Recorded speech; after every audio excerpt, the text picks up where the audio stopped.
So guys, selamat datang ke SRTV. Basically video ni tidak ada di dalam perancangan aku.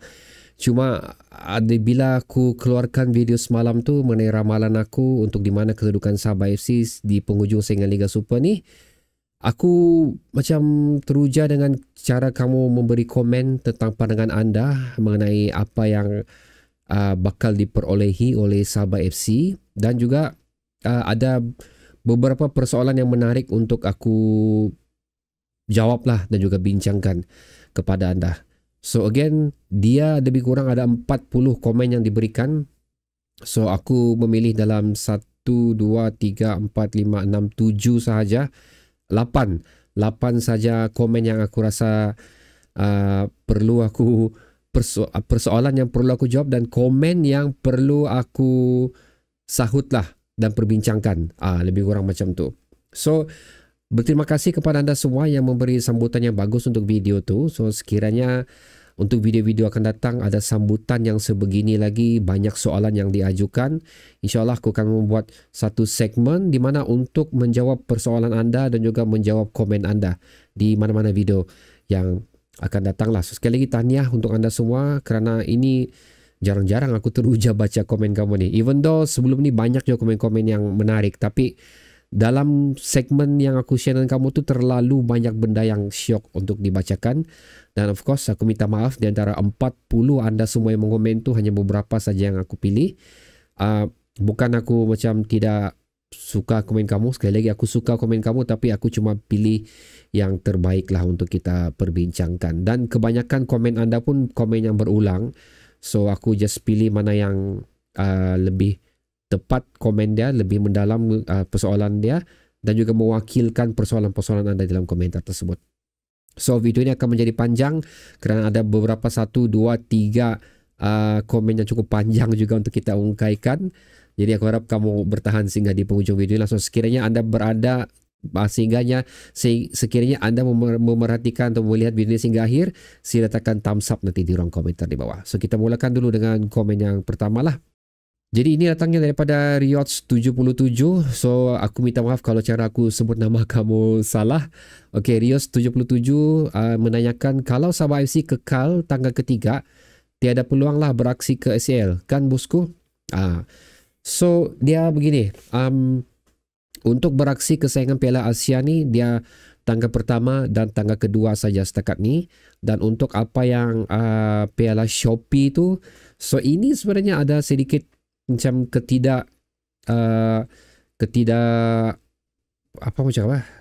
macam pihak penganjur ni diorang punya keputusan tidak konsisten. Okey, pada mulanya mengatakan tangga ketiga yang akan pergi ke Shopee Cup, tapi lepas tu ditukar pula ke Piala FA lah, tukar ke Piala Malaysia lah. So sekarang ni kita melihat apakah keputusan untuk daripada pihak penganjur untuk bagaimana pasukan mana yang layak untuk mendapat slot ke Piala Shopee. So kalau yang paling atas sekali kita jadi tim yang terus akan ke bahagian Champions League. Lepas tu ACL pula akan menjadi milik tangga kedua. So nampaknya macam cerah buat masa ni lah, cerah untuk Selangor. Dan sekarang kita mau menunggu apakah keputusan MFL ataupun pihak penganjur sama ada tangga ketiga yang akan pergi ke Shopee Cup ataupun pemenang Piala Malaysia sekarang ni. Pasal Piala FA sudah milik JDT, ataupun adakah tim yang menduduki naib juara Piala FA ataupun tim yang akan menduduki naib juara Piala Malaysia. So itu adalah persoalan yang susah untuk dijawab kerana ianya bergantung kepada pihak menganjur sekarang ni. Soalan seterusnya datang daripada Hambali Yang Abdullah 8724, di mana beliau menyatakan kalau Stano gagal membawa Sabah ke peluang akhir Piala Malaysia, ambil Paul Mati jadi coach. So ini adalah antara benda yang paling banyak diperkatakan oleh anda semua, tapi yang paling banyak menyentuh benda ni adalah Khadijah lah. Okey, Khadijah pun adalah antara orang yang konsisten memberi komen di setiap video ACRTV, di mana Khadijah dan juga of course ini Hambali sebenarnya memerhatikan individu yang paling layak untuk menggantikan tempat OKS adalah sebenarnya Paul Mati. Dan kalau kamu follow aku punya video sebelum ni mengenai penggantian OKS hot seat ni, siapa yang perlu diganti, sebenarnya aku tidak ke arah Alto dan juga Martin Stano sebenarnya, dan aku mau coach yang lebih mempunyai credibility dan CV yang cukup bagus lah. Contoh macam Tan Cheng Ho ataupun siapa sudah jurulatih Terengganu tempoh hari yang kena ambil pergi Malaysia Under 21 ni. Beliau ataupun mana-mana coach yang dari luar lah. Dan of course aku juga memerhatikan mata aku kepada Paul Marty. So antara orang yang kita kenali dan aku rasa berpengalaman di saingan Liga Tempatan, baik juga berpengalaman di saingan international. So aku rasa Paul Marty adalah individu yang layak untuk mengisi kekosongan tersebut sebenarnya. Tapi unfortunately bukan itu yang diinginkan oleh pihak manajemen Sabah FC. Soalan seterusnya datang dari Rasinin 4076. Ini adalah statement yang beliau ungkapkan. So adakah kita bersetuju ataupun tidak? So, ada yang setujukah yang saya ungkapkan? Sabah FC dalam liga kita kalah dan menang. Kita dalam 5 terbaik dalam liga dan Piala Super jauh sekali kita dapat. Maksudnya Liga Super lah. Apa yang maksud Sirin itu? Maksudnya menang ataupun kalah memang agak jauh sekali lah untuk kita cuba mencapai kedudukan yang terbaik di saingan Liga Super. So, Rinin mengatakan baik tumpukan Piala Malaysia, janji masuk akhir kalahkan Pahang. Ini adalah benda yang aku share di video sebelum ni, di mana aku menganggarkan di mana kedudukan Sabah FC dan aku menganggarkan Sabah FC akan terus kekal berada di tangga ketiga. Walau macam mana pun, adakah tangga ketiga itu terbaik untuk Sabah FC? Bagi aku kalau dari segi rekod mempertahankan kedudukan kita memang terbaik lah. Tapi kalau aku mau Sabah kecapi sesuatu yang berbeza untuk musim ni. Lebih kurang macam tu. So, apa yang berbeza untuk Sabah FC sekarang ni seperti yang Rinin katakanlah, untuk finally masuk ke saingan akhir Piala Malaysia setelah 22 tahun tidak beraksi di pentas tersebut. Dan seterusnya, apa yang dikatakan oleh Riyad jugalah, ACL ataupun mana-mana saingan Piala ataupun mana-mana saingan Asia. So, itu adalah benda yang terbaik untuk kita miliki untuk saingan Liga Super untuk tahun ni yang melayakkan kita untuk berada di mana-mana saingan Asia dan of course sekali lagi untuk berada di final saingan Piala Malaysia lah. So kalau Rasinin, ini pendapat aku saja, bukan aku tidak bersetuju dengan pendapat kau, tapi ini pendapat aku saja. Bagi aku Liga Super masih penting untuk kita. Bagi aku Liga Super masih di dalam pemerhatian aku dan juga Piala Malaysia, of course, kerana aku tidak mahu Sabah jatuh ke tangga keempat ataupun kelima. Aku masih mahu Sabah kekal berada di top 5, at least untuk membuktikan walaupun kepincangan yang kita miliki sekarang ni, kita masih merupakan salah satu tim yang terbaik di saingan Liga Super. Itu, dan juga mengharapkanlah mana tu pihak penganjur mengatakan okey, tangga ketiga kali ni main Shopee Cup. So itu adalah bilang orang keajaiban yang mungkin akan berlaku. That's why bagi aku penting juga untuk kita menumpukan saingan Liga Super. So soalan seterusnya datang dari Iqbal.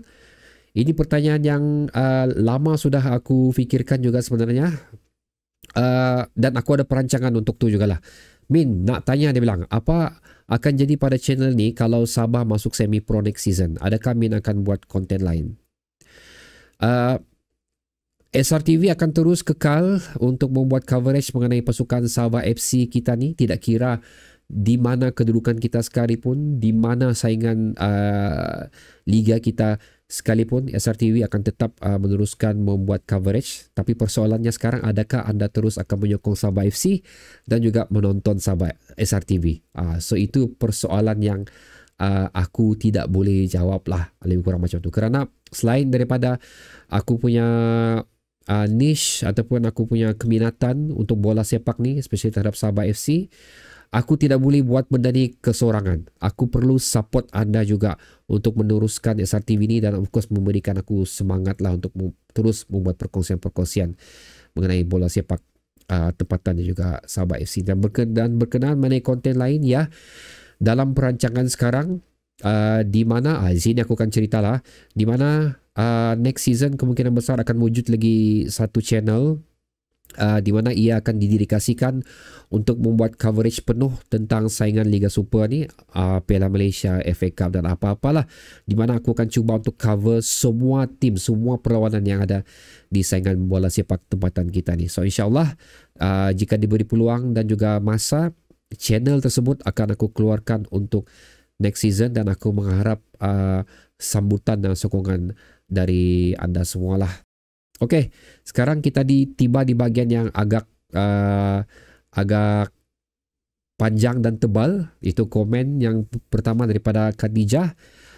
Khadijah mengatakan sejujurnya setelah OKS pergi dan pihak pengurusan serta pemain, Sabah FC langsung tidak berusaha mendapatkan Paul Mati Vincent sebagai pengganti Docs. Seperti aku katakan kan, Khadijah adalah individu yang memerhatikan Paul Mati. I've losing all big hopes untuk melihat Sabah FC sebagai pasukan top 3 di akhir musim dan layak ke peringkat Asia.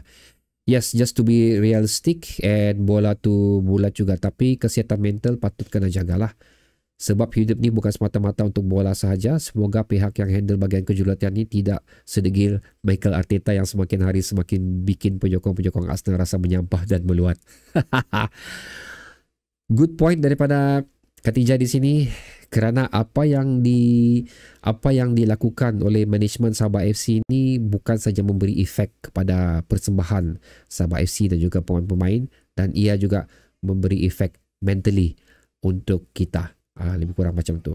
So antara sebab bagi aku reason kenapa Sabah FC beraksi sebegini di saingan Liga Super sekarang ni adalah bukan saja dari segi permainan, adalah dari segi mentally. Pemain-pemain pun kita tidak boleh tolak tepi.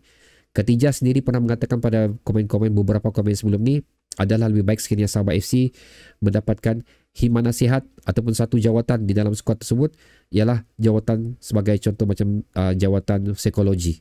Untuk menjaga psikologi pemain ni, memastikan mereka berada di tahap yang sepatutnya sebelum dan juga semasa menjelangnya perlawanan bola sepak yang pasukan Sabah FC lalui lah. Pasal kita tidak mahu jadi macam Mikel Arteta sekarang ni. Bak kata Patrice Evra, Arsenal adalah seperti Netflix. Kau kena tunggu next season.